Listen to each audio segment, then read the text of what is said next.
You ask Tiger to solve. This deals with linear equations with one unknown. The final result is x equals 3. Let's solve it step by step. Group all x terms on the left side of the equation.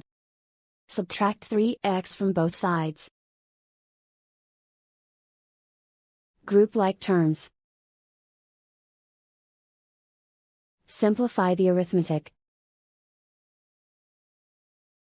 Group like terms.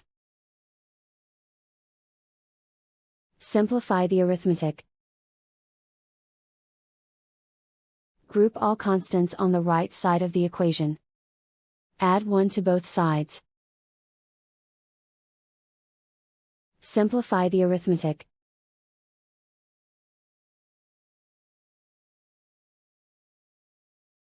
Convert the x into a positive number. Multiply both sides by -1. Remove the ones. Simplify the arithmetic.